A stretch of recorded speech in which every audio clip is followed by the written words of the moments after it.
Welcome to Horns of a Dilemma, the podcast of the Texas National Security Review, TNSR. I'm Doyle Hodges, executive editor of TNSR.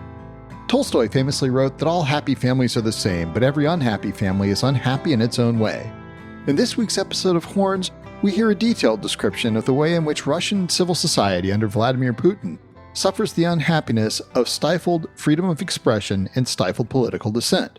Vladimir Kara-Murza is a Russian politician, author, and historian. A longtime colleague of opposition leader Boris Nemtsov, he was a candidate for the Russian parliament and served as deputy leader of the People's Freedom Party. Twice in 2015 and 2017, Kara-Murza was poisoned and left in a coma. A subsequent media investigation by Bellingcat and The Insider has identified officers of Russia's Federal Security Service who were behind the poisonings. Kara-Murza discusses freedom of expression and dissent in Russia with Kirill Avramov of the Strauss Center Intelligence Studies Project and the Global Disinformation Laboratory. This discussion highlights the ways in which Vladimir Putin's Russia has adopted some of the techniques of the old Soviet regime to repress dissent, as well as adapting with modern technology in order to give the patina of democracy.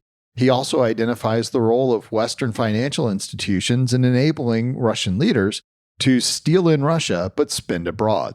This is a fascinating discussion that ends with an analysis of the ongoing situation in Ukraine. Let's listen in. Good afternoon, ladies and gentlemen. I would like to welcome you on behalf of the Intelligence Studies Project, Clement Center, Strauss Center, the Center for Russian and Eastern European Studies, and the Global Disinformation Lab to an event that we are very excited to have. Needless to say that we have a distinguished guest, and I'll highlight his biography for you. But in times where all eyes are on Russia, we're proud here at UT to say that our focus of research, Russian foreign policy, Russian security, Russian culture, is not something of a fashion, systematic. And because we need a conversation about these issues that are everyone's mind on all the screens that we're looking at, we think that this conversation today with Mr. Vladimir Kara-Murza is not only timely, but it's very important to hear an alternative voice from Russia to talk about all of the things that we're talking about outside of those big academic halls, because they're important, because they have very serious implications. With this, I would like, because our guest today is very well known. However, I would like to highlight a couple of moments from his biography, which make this conversation, I believe, very interesting and important. But also to give an outlet to a dissident voice that gets trampled by the deluge of disinformation and propaganda. So today, Vladimir is our guest. We are honored to have a Russian politician, author, and historian, Vladimir Kara-Murza. A longtime the opposition leader, Boris Nemtsov. He was a candidate for the Russian parliament and served as deputy leader of the People's Freedom Party. Leading diplomatic efforts on behalf of the opposition, Mr. Kara-Murza played a key role in the adoption of the targeted Magnitsky sanctions on human rights violators in the United States, EU, Canada, and Great Britain.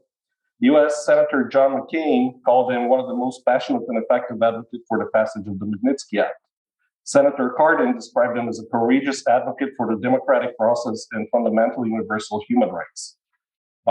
Twice, in 2015 and in 2017, Mr. Kara-Murza was poisoned and left in coma. A subsequent media investigation by Bellingcat and The Insider, their Russian partners, has identified officers of Russian Federal Security Service, FSB, who were behind the poison. Mr. Kara-Murza is contributing writer at Washington Post, hosts a weekly show on Echo Moskvy, or Echo of Moscow radio station, and previously worked for the BBC, RTVI, Kommersant, and other media outlets. He has directed 3 documentary films: They Chose Freedom, Nemtsov, and My Duty Not to Stay Silent, and is the author of Reform or Revolution, The Quest for Responsible Government in the First State Duma, and also is a contributor to several volumes, including Russian Liberalism, Ideas and People, Europe, Poland 3, Vision and Reality, and Boris Nemtsov in Russian Politics, Powers and Resistance. His biography continues with very high accomplishments, but I would like you to give hand to our guest today so we can start. Vladimir, first of all, again, thank you very much for being in person here with us in those times of high tensions here at the University of Texas in Austin. And I'm looking forward to have a conversation on freedom and dissent in contemporary Russia today for our audience for about 40 minutes, where I'm going to walk you, hopefully, walk you through to 4 segments of questions, namely internal Russian politics, something that is on everybody's mind, U.S.-Russia relations, Ukraine, obviously, and then some personal questions related to your political activity and the way dissent has been dealt with in contemporary Russia under Putin. Now, we want to make a very quick clarification before we start this conversation, Vladimir, is that when we address Russia and we use shorthand Russia, it has to be understood as Putin's government and not Russian people. It's very important not to play into the propaganda and play into the hands of people who are using every opportunity to explain how we are demonized. So, Vladimir, my first question would be, how has the nature of Putin's regime changed since his ascent to power in 2000? What is your opinion?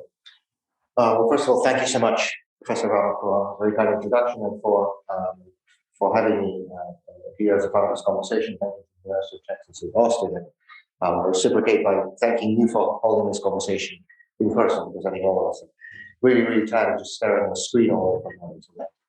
To see actual people in an actual room, and it's really good to be here. My first time in Austin, my first time at the university. So thank you so much. And thank you also for starting off our conversation by making this distinction between Russia as a nation and the regime of Vladimir Putin, and making the point that those two are not one and the same. It seems kind of like a really obvious point to make, but too many people in the West fail to see or do not want to see that distinction. It's very important for us in Russia that people underscore that difference. You know, it's an old problem that it's common to many authoritarian regimes, not just Putin. So they try to blur the line between themselves and the country they misrule. And it's certainly a long-time problem in Russia. It's back in the 19th century when famous satirical writer, said that too many people in Russia don't see the difference between the motherland and your excellency. By your excellency, how you address higher ups or teachers to Russia from this hadith. And in a much more vulgar and much more primitive way, the same sort of sentiment was echoed by Vyacheslav Volodin, who was the current Speaker of the Russian Duma, one of the closest acolytes to Vladimir Putin, who said a few years ago publicly, and I quote, "Нет Putina, нет России." There's no Russia without Putin. And I've never heard anything so insulting ever said about my country. And too many people in the West sometimes sort of fall into this Kremlin propaganda narrative. And we often hear in Western media, people talk about Russian behavior, Russian abuses, Russia this and Russia that. And it's really important for those of us who are also Russian, and no less Russian than the people in the Kremlin, when Westerners do underscore this difference and distinction. So thank you so much for doing that. As to your question about the evolution of the nature of the Putin regime, I would hold that there was no evolution. If there was an evolution, it was only in the scope and the scale and the intensity of what Putin has been doing, not the intention and not the nature itself. For many years, Mr. Putin has been there now for 22 years and counting. We have a whole generation of people in Russia who have grown up not knowing and never knowing any other political reality. We have people in Russia who were born, went to kindergarten, went to school, went to college, are now beginning to enter their adult professional lives, and all this time, one man has stayed in power. It's mind-boggling. We in America had 5 presidents of 2 different political parties at the same time that we'll just have this one dictator. And so, for many initial years of Putin's rule, many people in the West, either through naivete or because they wanted to be fooled, as that component as well, sort of pretending they didn't know just who Mr. Putin was. Remember that famous question of Davos World Economic Forum, who is Mr. Putin? Asked him in 2000, I think this was. And there was a silence. There was a panel of Russian experts, including then Deputy Prime Minister Mikhail Kasyanov. This question was asked. And none of the experts responded, and the room just burst out in laughter. I could tell you precisely, this might sound weird, but you'll understand why it's so precise. I can tell you precisely when I realized who Vladimir Putin was and just what direction he was going to take our country. And there's nothing to boast about here because many of my friends and colleagues have understood it much earlier. For me, this was December the 20th, 1999. Mr. Putin was still prime minister, still 11 days before President Yeltsin's resignation, before he would take over the Kremlin. This is, of course, the December 20th is the so-called Chekist Day, the day that has been marked and astonishingly still officially marked in Russia to celebrate the founding of the Cheka, Soviet secret police, in December of 1917 by the Bolsheviks. And on that day, Mr. Putin, of course, himself a lifelong Chekist and KGB officer, went to Lubyanka Square in Moscow, the headquarters of the KGB, now the FSB, to officially unveil a memorial plaque to Yuri Andropov.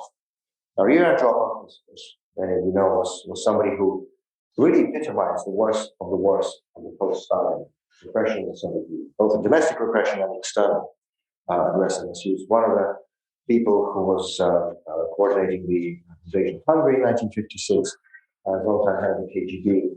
He set up a special directorate, the fifth special directorate to target political dissenters, those who opposed the Soviet regime, instituted and expanded a horrendous practice of punitive psychiatry for people who were opposed to the communist system or declared mentally insane and kept in torturous conditions in psychiatric hospitals, and so on and so forth. So somebody who really symbolized both the domestic repression and the external aggression side of the Soviet system. Now, if you unveil a memorial plaque to that guy, you're sending a pretty clear signal of just what your intentions are and what your plans are. And if anybody still had doubts, within the first year of his presidency, in the year 2000, Vladimir Putin reinstated the music of the Stalin-era Soviet national anthem as the national anthem of the Russian Federation. If you were to choose a symbol for what you were going to do, nothing could be better or more precise than this.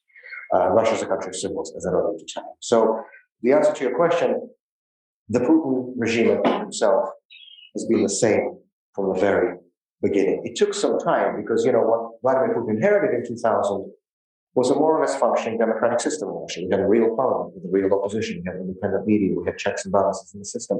It takes time to dismantle all that. It doesn't happen in a day. And it took him maybe about 3 years, I would say. The year 2003 was in many ways a turning point. It was the year when Putin shut down the last independent TV station.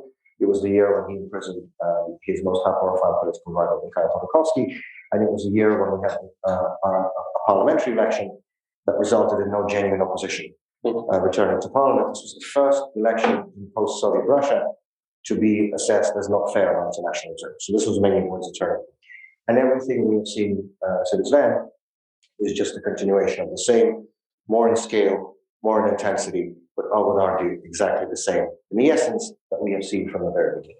Well, thank you for addressing this. And just to follow up on that, you were saying we're seeing some sort of a constant, never-changing essence, which has manifested in different ways that external analysts and Russian watchers are observing the signs. But are we having the same confidence and the same stability of the regime if you're looking for this progression of time? Or we're seeing something else completely? There's less and less stability and less confidence. And we can certainly see this in the regime's actions. We're certainly seeing this in the fact that the regime is becoming more and more paranoid as the years go by. Initially, and it gives me no pleasure to say this, I was in opposition to Putin from the first moment, but I'm just speaking here honestly. I have to say that for the initial years, he did have some genuine popular support in Russian society. And a lot of people in Russian society, not everyone, but a lot of people sort of took this informal social contract, as the phrase goes, to basically give up political rights and freedoms, democratic rights and freedoms, in exchange for economic growth, which was real for the first years of Putin's rule. It was almost nothing to do with him. It was due to the fact that oil prices skyrocketed. When in the last years of Boris Yeltsin's presidency, oil prices were about $10 to $15 a barrel. In 1998, when we had the financial crisis, they were $9 a barrel. Under Putin, they skyrocketed up to 150. It's not difficult to deal with economic growth, because the energy resources being the main driver of the Russian budget revenues. But so for the initial years, there was this unspoken social contract.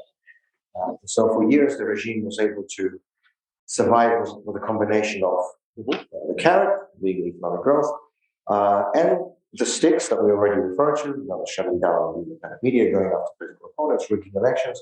There was sort of a balance in that. As the years went by, as economic growth declined, and we basically had economic stagnation for more than a decade now. The last year of real economic growth in Russia was 2008, and for several years now, real life incomes have been falling. And also, don't discount the growing fatigue that people have been seeing the same face on their television screens, in many cases for their entire lives. Right, for their entire lives for some people. And for those, unfortunate enough, as I am, to remember what it was like before Putin, still, it's a sizable chunk. It's what's most of my life as well. And there's this growing level of restlessness and fatigue, and this growing sentiment that some change needs to come to the country. And there was a Levada Center poll a couple of years ago. The Levada Center being the last, more or less, independent reliable polling agency in Russia, that showed that nearly 2/3, 62% of Russians calling for comprehensive change in the country. That's a high percentage. And so as this has been sort of proceeding this way, and as the carrots have been decreasing, the regime has been relying increasingly more and more on repression. And repression, not just in the sense that, yes, sticks, and now it's almost all sticks. And it's no longer just about muzzling the media. It's no longer just about rigging elections. It is now about large-scale political repression. We have hundreds of recognized political prisoners in Russia, people who are incarcerated not because they've broken any laws, but because they've crossed certain political or religious lines, red lines imposed by the Putin system. We have, you could get several years in prison just for attending a peaceful opposition rally. We've seen from the Bolotny protests, but also more recently the Moscow protests in 2019, and of course last year's nationwide protests after the arrest of Alexei Navalny. And we are seeing state-sponsored assassinations and assassination attempts. We are coming up to the 7th anniversary of the most high-profile, the most brazen political assassination in the modern history of Russia, when Boris Nemtsov, former deputy prime minister and the most prominent political opponent to Mr. Putin, was gunned down literally in front of the Kremlin wall in Moscow, February 27, 2015. And since then, we have seen a whole slate of state-sponsored poisoning attacks. You mentioned this in my introduction. I was a subject of this on 2 occasions. Alexei Navalny was a subject of this, of course, as everybody knows. Dmitry Bykov, a Russian satirical writer, several regional opposition activists, and so on and so forth. So the level of repression under Putin's system today has risen beyond the quote-unquote traditional political repression, and now includes state-sponsored murders and assassinations. This is not a state-threat instrument. Absolutely, and this is. And by the way, we sort of, especially those of us who live in Russia, we're so used to this reality that sometimes it's just worth making a step back and just saying this out loud, that in the 21st century, in a European country, there is a state-employed squad of professional assassins whose job it is to go around and poison political opponents of the government with prohibited chemical weapons. And so, of course, none of this, apart from being criminal, none of this is a sign of confidence or strength. The regime is increasingly scared, the regime is increasingly insecure, the regime is increasingly paranoid, more and more so as we approach the crucial date of 2024, which is supposed to be the end of Putin's rule, according to the term limits, which he tried to overturn in a series of unlawful and illegitimate constitutional amendments, which is now leading to a whole era of debate both internationally and within Russian society. Thank you for kind of addressing some of the the directions that I was thinking about and walking through. But One question, I'll play devil's advocate, Vladimir. What do recent election results in 2021 tell us about the state of internal politics in Russia and the strength of the opposition? I'm impressed you were able to keep a straight face with asking that. One of the sort of features of the Putin system is that a lot of the old Soviet jokes have been coming back because the realities are so strikingly similar. And one of the jokes that has really sort of regained its fashion today was the one, I think this is from the late 1970s, about Communist Party official coming to work in the morning and seeing, the first secretary, his boss, running around the office, tearing his hair out in a state of panic. And the official says, Comrade First Secretary, what's going on? And he said, somebody broke into the safe overnight and stole all the official election tallies. And he said, well, Comrade First Secretary, don't worry about it. They've all been published in the newspapers. He said, you don't understand. They stole the tallies for the next election. And this is unfortunately, the reality of life. We have no elections in Russia. We haven't had any elections in Russia for 2 decades. And you don't have to take my word for it. Just go and read the reports from the observer missions from the OSCE, the Organization for Security and Cooperation in Europe, or the Council of Europe, sort of the main watchdogs in terms of election observation. The last time these organizations and their monitors have assessed a Russian national election to have been more or less free, fair, and democratic was back in 1999-2000. So again, just before, or just at the time when Putin was coming to power. Not a single one since then. So of course we have no elections. And the main opponents of the regime are not even allowed to participate. For example, anybody even remotely associated with Alexei Navalny and his organization, which is of course the main political challenges. His trial is coming very soon. Another one.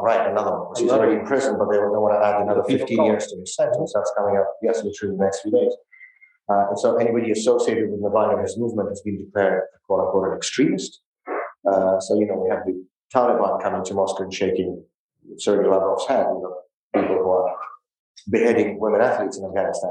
Apparently that's no problem for the Kremlin. But if you're calling for an end to government corruption, free elections, and you're an extremist, again, that's the Kafkaesque reality of the Putin system that we're living in. And so, it's not much of an election when your opponents are not allowed to be on the ballot. I think we could probably end the conversation there, but it actually doesn't end there, because even when real opponents are not on the ballot, very often people find creative ways of sending a message still, and find some random technical spoilers on the ballot and vote for them just in order to send a message that they're fed up with the system and its candidates. This happened in a most spectacular way in 2019 during the Moscow City Council elections, when, of course, most of the real genuine opponents were removed from the ballot ahead of time. But then came the election, and nearly half of the districts for the Moscow City Council, 20 out of 45 to be precise, pro-regime candidates lost literally to nobody's, just some technical random spoilers who happened to be on the ballot, just to send a message. But such is the growing fatigue with the Putin system that people are prepared to vote for anybody or anything, this table against the candidate for Russia. My favorite story from the 2019 election was from northwest of Moscow, a district called Shukina, where a good friend of mine, my colleague in the opposition, Alexander Soloviev, was planning to run for a seat in Moscow City Council. He was disqualified from the ballot. He was actually put in jail or expelled the duration of the campaign. But while he was still running, they've put up a spoiler. The authorities put up a spoiler with the same name. Classic tactics sometimes used in Western countries. Same name, Alexander Soloviev. And I guess they just forgot to take him off the ballot when they jailed the real one, because nobody even knew about his existence. I mean, the guy never appeared in the district, never held a single meeting, never spent a single cent on campaigning, never published a single leaflet, nothing, zero. And then a week before the vote, Navalny and his organization called on people to vote tactically for these random nobodies, just to send a message to the Kremlin. And this guy won in a landslide.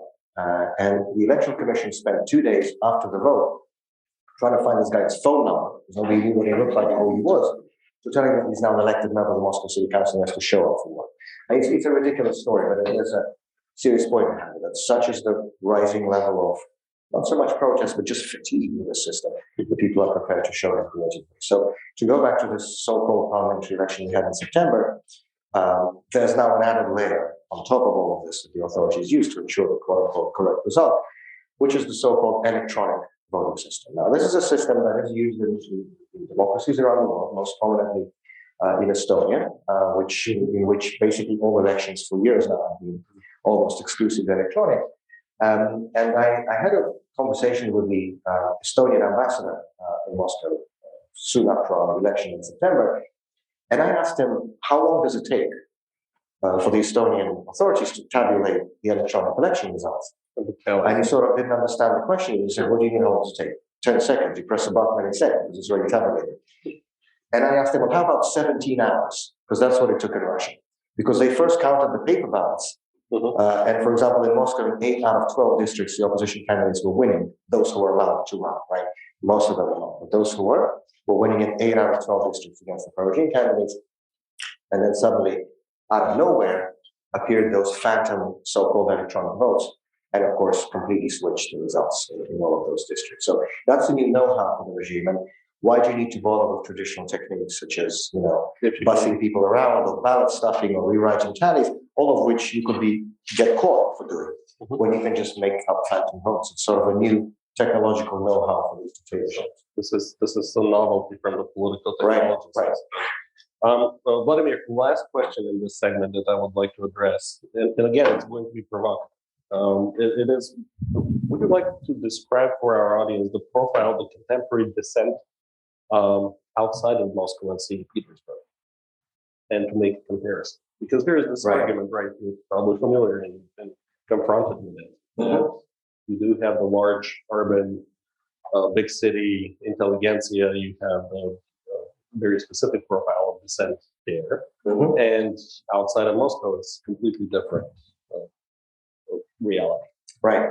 And this has been, I want to say stereotype, but actually there's a lot of truth behind it. I mean, as you know, knowing Russian history well, all major political changes have come from capital cities. Moscow, St. Petersburg, are both, depending on the time period. And of course, it still remains true that nothing really could happen without participation in capital cities.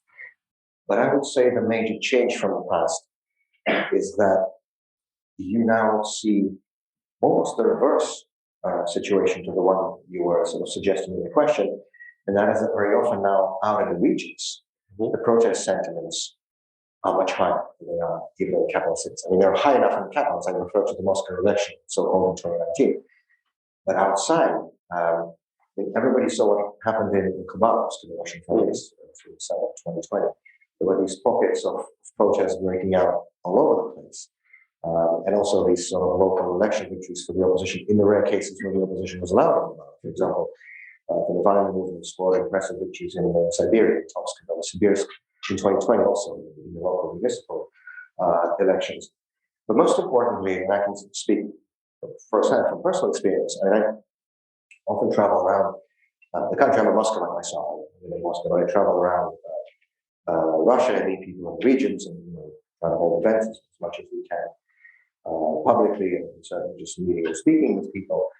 And first of all, I do find, even from personal experience and personal interactions, that this level of restlessness and fatigue that we do see also in capital cities is exponentially higher out of regions.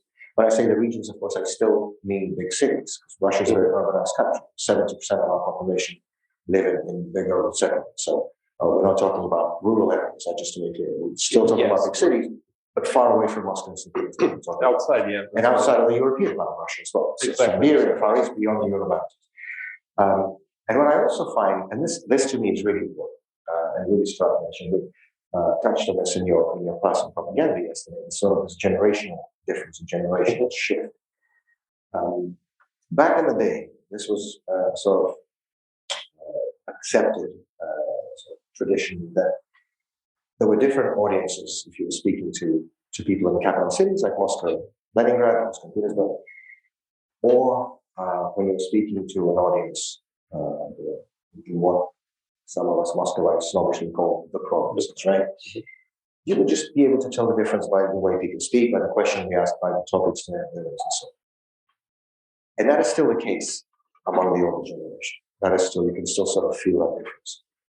That is no longer true of the generation that lives, I don't know my phone, that lives in these gadgets, that sort of lives in this new information space on social media, that don't watch Putin television, as a subject of the seminar.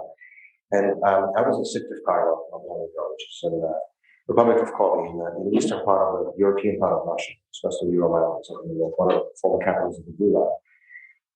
Pretty big city. And we had a film screening and then a discussion. So we were speaking with people. And there were several students, young people in the audience. And I was sort of speaking with them and answering questions and talking, discussing things.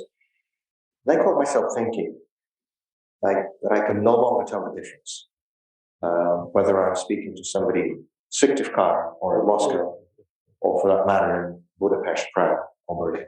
Because that generation, let's say 30 and below, they live in a totally different information space. It's not that they don't trust Putin state television, they just don't watch it. They live on YouTube, they live on Facebook, they live on Twitter. They use the same, social media platforms that the people in this country and in other Western countries use. And so the mentality of that generation, to me, is the biggest hope of the coming change in Russia. Because, as Alexei Navalny said a couple of years ago, he was on Echo of Moscow radio, and he was asked, I guess what the anchor thought was a provocative question. He said, could you outline the program of the opposition? I mean, what do you propose? What do you want? What are you going to do when you come to power? And I suppose maybe the journalist was expecting a long and drawn-out list of policy proposals or whatever. And Alexei answered with one short and simple phrase. He said, we want Russia to be a normal European country, full stop. And to anyone who knows Russian history, there's so many in that one small phrase. And so there are millions of people in Russia who share that goal and who do want Russia to become a normal European country. And to me, this is the biggest source of hope and optimism for the future. Thank you very much, Vladimir, for taking on this rather hard question. I really hope to see this situation that you're describing to be turning into reality, where the battle between the TV and the fridge, and you've introduced another one, is having a sort of different dynamics. Because, as you know, we're saying there's a common saying in Eastern Europe and in Russia, right? The battle between the propaganda TV and the fridge, the necessity. You still had those years when the TV was winning over the fridge. Now probably the tide is turning. Let's switch gears now and try to connect, look beyond the internal politics of Russia, contemporary Russian politics today. And I would like to provoke you with another question by asking, what should be the American posture towards Russia under Putin? And of course, as we shift from domestic policy to foreign policy, that's always bear in mind that those are two sides of the same coin. When it comes to Russia, certainly modern history of Russia, the domestic and the foreign are a reflection of each other in both good and bad sense. So in the good sense, we saw this 3 decades ago when Russia was sort of striving towards democracy internally, and we saw that reflected in much more friendly foreign policy. When we see periods of domestic repression, that is always reflected also in the external aggressiveness. And those two things go together, because why would a regime that tramples on the rights of its own people, violates its own laws, be respectful of international norms or the interests of other countries and so on, and it is. So that's just sort of a small caveat to what I'm saying. As for the American posture, for that matter, the posture of the free world in general, one of the most popular leitmotifs of the Kremlin propaganda machine, which has been the subject of your study at the seminar here at this university, is that these state TV channels and propaganda in general like to accuse people like myself and my colleagues in the Russian opposition of somehow wanting the West to intervene into Russian domestic affairs. It's like the interference in domestic affairs. Yeah, meddle, exactly. So these coined phrases are used. Somehow we want someone we come to the West and we ask the West for money or for political support, or we ask them to come in and enact regime change in Russia, whatever other nonsense these propaganda channels, which unfortunately you have to watch for your work to really feel sorry for what they keep saying. Of course, as I don't need to tell you, none of that has anything to do with reality. Only Russians in Russia can change the political direction of Russia. It's really obvious, but it's just well stated. That's the only way it can, and the only way it should happen. The only thing we do actually want to see from the free world, from the democracies of the world, certainly above all the United States of America, is that democratic countries actually stand on the values that they say they are committed to. They actually practice what they preach. And that those countries that are committed domestically and that are rightfully proud of their adherence to such notions as the rule of law, democracy, respect for human rights, but those countries do not enable the corruption, the kleptocracy, and the human rights abuses committed by the Putin regime in Russia, for that matter, by other autocracies around the world, because this, unfortunately, is exactly the model we have seen for so many years. One of the defining features of the Putin system, alongside the repression and the aggressiveness and everything that we've already discussed, one other defining feature of the system is its astonishing hypocrisy.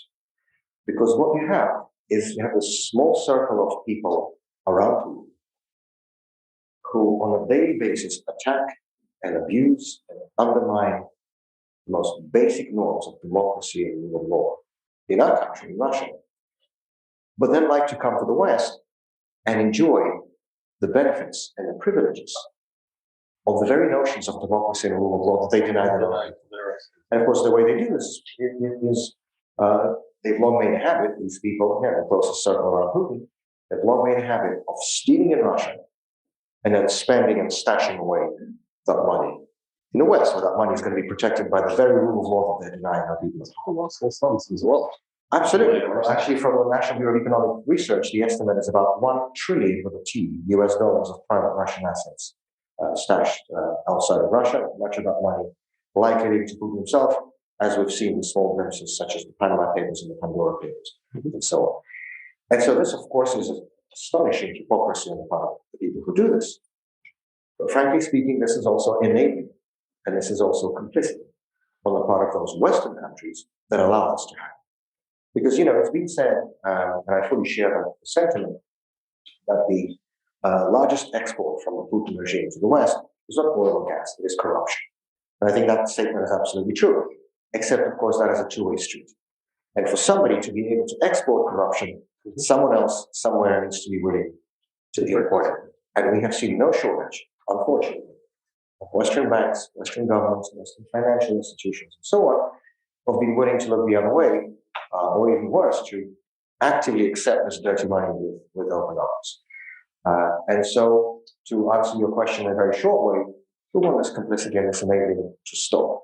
And this is why I have been involved for many years now in international advocacy for targeted personal sanctions, not sanctions against Russia as a country, we never advocate for that, targeted personal sanctions against those individuals in Putin's close circle, the kleptocrats, the oligarchs, the Kremlin wallets, as we call them, who've made a habit of doing this, of stealing in Russia and spending that money in the West, to take away their ability to receive visas or assets or use the financial and banking system of Western countries. These are called the Magnitsky sanctions, which you referred to in the introduction to our conversation.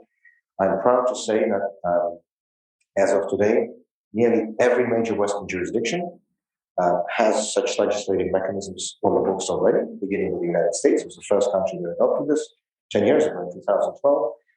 Also the United Kingdom, which for reasons I don't need to explain is a particularly important country in this regard. The entirety of the European Union, some individual EU member states, Canada, as of December, literally just before the new year, Australia joined this growing chorus of accountability.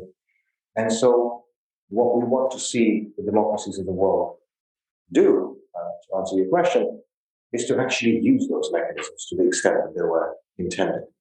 And to really do stop this enabling and this complicity, whereby, in effect, the West is helping to oil the weeds of the Putin system that allows it to continue the abuses and corruption that have become its hallmarks for so many years. Thank you for addressing this. But I'm going to spare you the next one. A lot of people are accusing you, your colleagues, including opposition leaders such as Navalny, that you advocate for sanctions that actually hurt Russia. And the next sub-question to that always is like, do sanctions actually work? What's your take on that? So, of course, there's so many other things spread by the Putin propaganda that is patent lie. And in fact, it's really outrageous in terms of the fact that it's actually the exact opposite of the reality of the sense. Again, it's really things that are spread by previous propaganda. Back in the day, in previous historical years, in previous generations, sanctions would indeed target entire countries and entire populations. And so, if the US and other Western democracies are happy about the behavior of some autocrat or some dictator, they would slap general sanctions on the whole country and on the whole population. In effect, double punishing that population that's already suffering under that dictatorship, but it also gets slapped on top of that with sanctions from the Western world. And to me, that's a fundamentally unfair principle, obviously. But apart from being unfair, it's also really ineffective because it gives that regime a very easy excuse to explain away the economic problems that their people are suffering from, just shift the blame, exactly. So the problems that are actually caused by the bad policies, the corruption, the mismanagement by these regimes, now it's so easily explained, oh, look, it's those Americans and putting sanctions on us. That's the source of all the problems. Mm-hmm. And so, in my view, general sanctions are both unjust and ineffective. The Magnitsky sanctions, the targeted sanctions, are the exact opposite. The brilliance of this notion is that for the first time, when this legislative mechanism appeared now, a decade ago, it introduced the notion of individual responsibility. So instead of punishing, in our case, 140 million Russians for the actions of a small unelected clique in the Kremlin, you're actually going after them personally. You're actually going after the people who deserve to be targeted, and you're doing it in the most effective way imaginable. Because all these people care about is being able to steal from Russia and then to stash away and use that stolen money in the West, where they have their bank accounts, their villas, their yachts, their wives and mistresses, whatever, all their lives. This is their raison d'etre. And when you cut their access to that, this is the most effective thing you could do. Sounds dissimilar. Right. And so, in a very symbolic way, when the Magnitsky Act was passed, and Boris Nemtsov played an absolutely key fundamental role in convincing the American Congress to pass this law over opposition from the Obama administration that had a reset going with Putin, as you remember. Boris Nemtsov would maybe meet with members of Congress on both sides of the hill, both sides of the aisle, argue, he would explain. Senator John McCain, who was a co-author of the American Magnitsky Act, said publicly on the record there would not have been a Magnitsky Act in America without Boris Nemtsov. That is an astonishing statement from an American senator. But he's absolutely right. That is exactly the case. And so when this law was passed, it replaced the same piece of legislation, repealed the so-called Jackson-Vanik Amendment. That was a sort of Cold War era holdover from the 1970s, putting general trade sanctions on the Soviet Union, later transferred to Russia. That was repealed. Mm-hmm. And instead, Congress passed the Magnitsky Act that put up these targeted sanctions against these oligarchs and human rights abusers, and so on. And Boris Nemtsov called the Magnitsky Act, and I always often repeat this phrase, he called it the most pro-Russian law ever passed in a foreign country, because it targets the people who abuse the rights of Russian citizens and who steal the money of Russian taxpayers. So there's nothing anti-Russian about this. It's pro-Russian. So it's a pro-Russian thing you can think of. And as to the second part of your question, how effective this has been, mm-hmm. As I said, this is the most effective thing that they can be, but only if it's used. Again, an obvious point, but worth making, because it's not enough just to have that legislation on the books, right? It's a legislative branch that puts this legislation, but of course it is the executive that has to implement it. And we have seen, not just in the US, but in other Western countries where this law, or these laws have been passed, we have seen the executive branch, for one reason or another, being really hesitant and really timid mm-hmm. in enforcing this legislation. To give you just one example that's closest to home here, in now more than a year that the current US administration has been in place, there hasn't been a single one, zero designations against any of the Kremlin officials under the Magnitsky Act. And this is the case in other Western countries too, it's not just the US. And so the reason these sanctions have not been effective is because they haven't been used. And so if you don't do something, that's not going to be effective. And a year ago when Alexei Navalny was arrested, more now, January 2021, his team released a list of a few dozen sort of key officials in oligarchs around Putin who should be targeted by these Western sanctions. As of today, most of the people on that list are still freely able to roam on both sides of the Atlantic. And to my mind, that is an outrageous situation. Well, thank you on that. So, later on, I'll give you the chance to explain, how you can fit out of the category of the fifth column, because I know how you've been dumped, constantly by the propaganda narratives. But now I'd like to yet again switch gears and talk about one of the most important and hot topics, obviously, and it's Ukraine. So I want to hear what's your take on Ukraine, and to hear your opinion is if we're dealing with a classic example of force of diplomacy and psychological warfare, or we're looking at a real prospect of invasion, which is moving. So again, going back to that theme, that external aggression is the flip point side of domestic repression. Nowhere has this been more prominent and more clear than in the case of Ukraine. Everything that Putin has been doing to Ukraine, with Ukraine, since the victory of the Euromaidan revolution in February 2014, has been motivated exclusively, not primarily, but exclusively domestic reasons.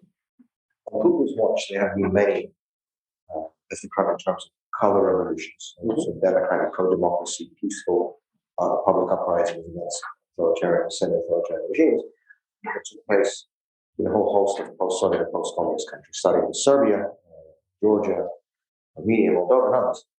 But nowhere was as close to home and as dangerous for Putin than Ukraine. Because, it's one thing when a country, let's say one of the Baltic states, one of the Central European countries, establishes a successful democratic system. That's obviously bad from the point of view of people like Putin, but it's not an immediate and existential threat. But when we're talking about Ukraine, a country with so many family, linguistic, historical, cultural, religious, you name it, links with Russia, a country that is still today largely Russian speaking. If you're talking about a country like this that engages in a successful democratic experiment, that is an existential threat to regimes like Putin's, because of course he realizes full well that he will be next. And it's only a question of time before people in Russia start asking the obvious question, why can they freely choose their own leaders and we have to be stuck with the same guy for a quarter of a century? And so everything he's been doing to Ukraine, to my mind, has been motivated by a desire to prevent the success of the Ukrainian democratic experiment. So what we're seeing today is a continuation of that. As to your question whether it's just psychological warfare or real warfare, if you asked me this before the new year, I would say it's probably the former. It's just a plot to grab attention, to get Western leaders to come and meet, which is, by the way, successfully accomplished, as we see. It's not a week goes by now a major Western leader coming to Moscow. Because, of course, this also happened, as you remember, last spring, when the troops were amassed and then withdrew, and the Geneva summit between Biden and Putin was sort of largely as a result of that. So this is what I would have said if we were here 2 months ago. But I have to say it looks more and more worrying in practical terms now, because this accumulation of troops continues. It's now not just on the Russian-Ukrainian border, but also on the Belarus-Ukrainian border, so potentially opening a northern dimension to this. And also, a couple of weeks ago, the Communist Party in the Russian so-called parliament, which is, again, the so-called parliamentary opposition, obviously they don't have a real opposition, but they play that role.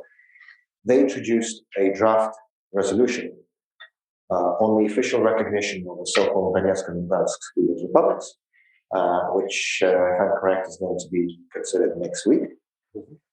If you go back to the war with Georgia in 2008, it's sort of the same model, the Duma Pass resolution recognizing the independence of Abkhazia and South Ossetia, so-called independence. And this is actually a classic sort of technological manipulative tactic by the Kremlin to try to do something through somebody else's hands. They could always say, oh, we didn't introduce this resolution. It was a parliamentary opposition for it. We have to consider it. And so it's in essence what you're saying, it's a pattern that we're seeing. I think it's getting more and more worrisome with every single day. Let's watch that resolution next week. I think that's going to answer a lot of the questions you asked. Thank you about that. How should Ukraine respond? Well, conversely to what I was just saying, I think the best answer to this would be the success of building of a functioning, stable democratic system in Ukraine. It's certainly not for me to sort of comment on that or criticize them. Suffice it to say, it hasn't really happened so far. Obviously, there's a lot of external pressures, to put it very mildly, mostly from Putin himself, but also, I have many friends in Ukraine who are in the political sphere who live in the parliament. Many of them have, not been too happy about the way the domestic politics have been going. But I think this would be the most effective response. If Putin's goal is to try to prevent Ukraine from becoming a successful democracy, then the best response to that is actually try to become one as quickly as you can. Thank you for that. I have two last questions before we open for our audience, and one of them is, of course, disinformation being the fashion focus of attention of what we do at the Intelligence Studies Project and the Global Disinformation Lab. How do we compare the disinformation environments in Russia and the US? Do you find similarities, differences? I guess you could find similarities in everything, but the one big sort of contrast I would draw is that, even if you say that there are sort of sources of disinformation in the US, and of course I'm sure there are, but the point is you have different sources of information.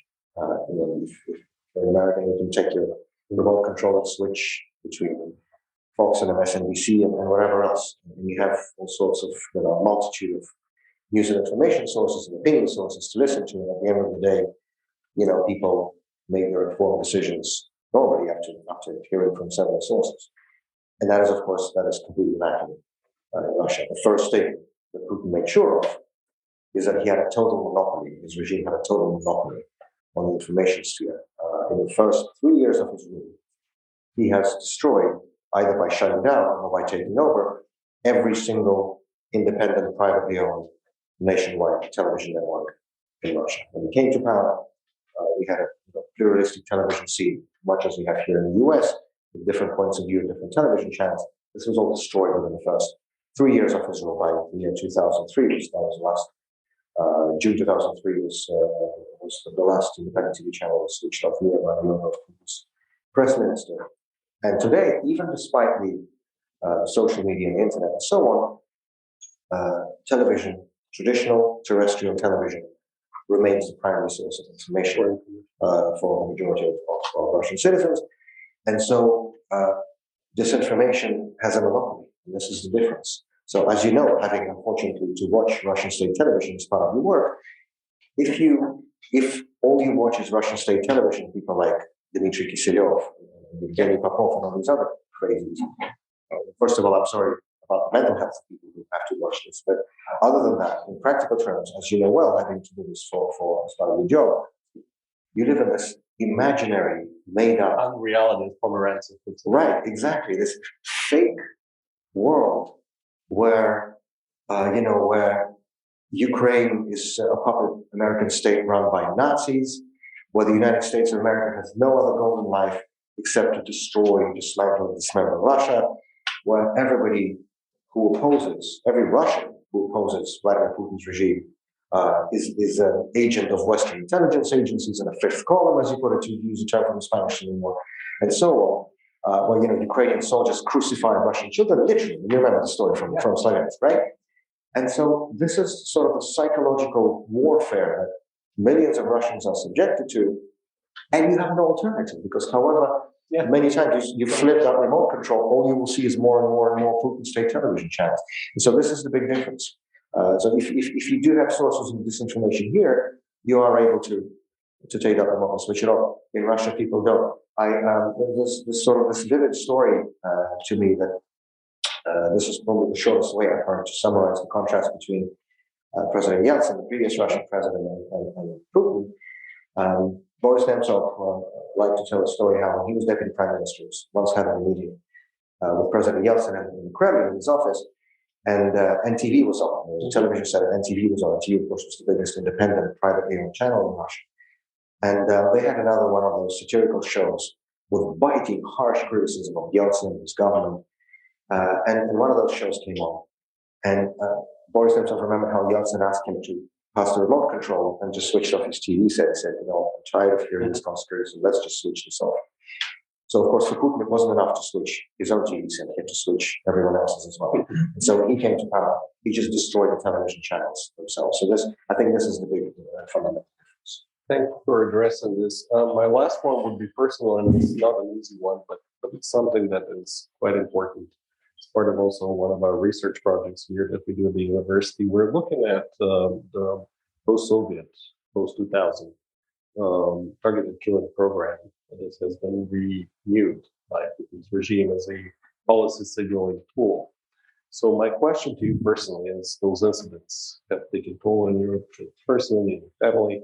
What do you think? Do those attempts at those targeted killings serve as a strong deterrent to you and people like you? Well, in my case, obviously, the answer is no, because I continue to do what I do. And certainly in the case of Alexei Navalny, the answer is no. He was targeted by the same FSB poisoners as I was. He's back in Russia. He knew he was going to be arrested because the Kremlin said as much, but he also knows, as I do and as our colleagues do, that if you're a Russian politician, you have to be in Russia. It doesn't work any other way. So obviously, it didn't work as a deterrent in our case. It probably does in some others. In fact, that's the intended effect. That it's not just because they're not even hiding. They're not even hiding the fact that the state is behind it. Yeah. But without plausible deniability, sometimes is really tough. Right, and this is so plausible deniabilities when we're talking about poisons, but when we talk about, for example, the way Boris Nemtsov was assassinated, he was murdered by a serving officer of the Interior Ministry of the Russian Federation. This is not an opinion, this is an official verdict in the Russian court. Because there's so much outcry, public outcry, both domestically in Russia and internationally, when Boris Nemtsov was killed, that the authorities felt they had to do something, so they arrested and imprisoned the lowest level of the perpetrators. Of course, then completely shutting off every single avenue leading up to the organizers and certainly the mastermind in the Kremlin. But it's so transparent that everybody knows this, and they're not even trying to hide it. Is it sanctioned from the top? Of course it is, and we even know, thanks to very comprehensive, very thorough, very important work conducted by the OSCE, the Organization for Security and Cooperation in Europe, which both the US and Russia are partners, the world's largest security-oriented regional organization, 57 member states, from Vancouver to Vladivostok. There was an oversight report into the Nemtsov assassination. It was published 2 years ago in 2020. If you Google OSCE Nemtsov report, that's the first thing that comes up. It was conducted by Margareta Cederfelt, who's actually currently the president of the OSCE Parliamentary Assembly. She's from Sweden. And in that report, you will find witness testimony, obviously completely ignored by Russian investigators, pointing to the entire chain of command, all the way up to Vladimir Putin personally, including the circumstances of when, where, and how he gave the order for that assassination. Everything is out of public, they're not hiding. And so, yes, one of the intended effects, apart from silencing, in Boris Nemtsov's case, the most prominent, the most powerful, the most effective voice in opposition to Putin's regime, is also to send that message to several younger people that if you behave like these people, this is what's going to happen. But I have to say, and this is, again, to put my historian hat on, and my political hat, one of the most amazing features of Russia, modern Russia certainly, is that in any historical period, however difficult, however challenging, however impossible it seems to stand up to these dictatorships, we always find people in Russia. We always find people in Russia who are willing to go out and do this. It could be 7 people, like in August 1968, people who demonstrated on Red Square against the invasion of Czechoslovakia, or it could be tens of thousands of people, as we saw last year in the winter of 2021, in these nationwide protests all over the country. We always find people in Russia who are willing to do this. And what's really important is that if you look at those protests last year, the vast majority of those protesters were young people above the age of 25. Mr. Putin's turning 70 this year. He's not the future of Russia. They are. Thank you very much.